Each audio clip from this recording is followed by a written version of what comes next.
السلام علیکم ورحمۃ اللہ وبرکاتہ۔ دوستو، آپ دیکھ رہے ہیں آفیشیل رضوی ورلڈ اور میں ہوں دلبر حسین رضوی۔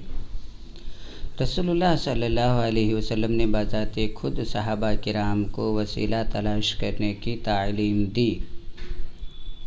اس کے متعلق بہت ساری احادیث مذکور ہے۔ میں آپ کو ایک حدیث سناتا ہوں، انشاءاللہ آج کے بعد یہی بیان ہوگا۔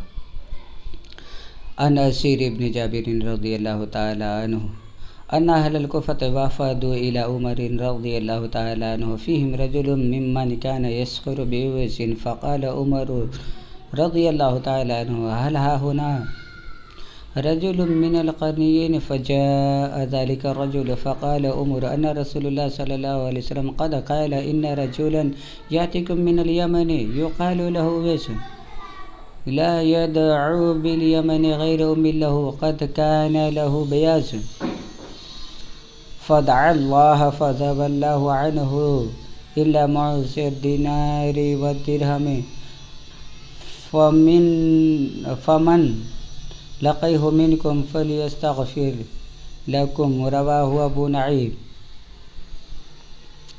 حضرت اسیر ابن جابر رضی اللہ تعالیٰ عنہ روایت کرتے ہیں کہ بے شک اہل کوفہ نے وفد بھیجا حضرت عمر رضی اللہ تعالیٰ عنہ کے پاس۔ ان وفد کے تمام حضرات میں ایک آدمی وہ بھی تھا جو حضرت اویس قرنی رضی اللہ تعالیٰ عنہ سے مذاق کرتا تھا۔ حضرت عمر رضی اللہ تعالیٰ عنہ نے فرمایا کہ تم میں سے یہاں کون ہے قرن کے رہنے والوں میں سے؟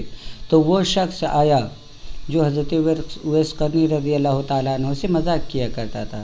حضرت عمر رضی اللہ تعالیٰ عنہ نے ارشاد فرمایا کہ تحقیق کہ رسول اللہ صلی اللہ علیہ وسلم نے یہ ارشاد فرمایا کہ تمہارے پاس آئے گا یمن میں سے ایک آدمی، اس کو اویس کہا جاتا ہے، یمن میں اس کی ماں کے سوا اس کا کوئی نہیں ہے، اور ان کے بدن میں یعنی حضرت اویس قرنی کے بدن میں سفید داغ کی بیماری تھی۔ انہوں نے دعا کی، اللہ تبارک و تعالیٰ نے ان کی اس بیماری کو دور کر دیا، مگر ایک درہم یا ایک دینار کی برابر رہ گئے۔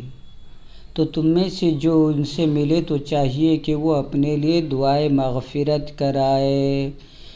حضرت اویس قرنی کے وسیلے سے دعائے مغفرت ہوگی، یہ رسول اللہ صلی اللہ علیہ وسلم کی حدیث ہے۔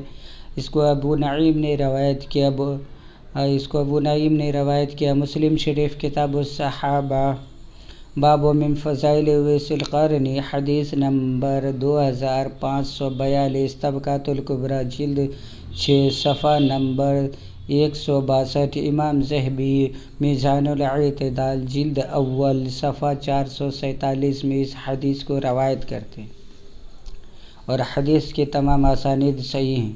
تو اس حدیث سے پتہ چلا کہ رسول اللہ صلی اللہ علیہ وسلم نے بذات خود تعلیم دی ہے صحابہ کرام کو کہ تم نیک لوگوں کے وسیلے سے اللہ کی بارگاہ میں دعا کرو۔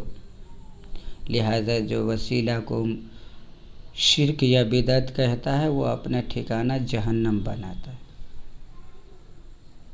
بنے رہیے آپ لوگ ہمارے ساتھ، انشاءاللہ اس موضوع پر قریب 40 سے 50 حدیثیں بیان کی جائے گی۔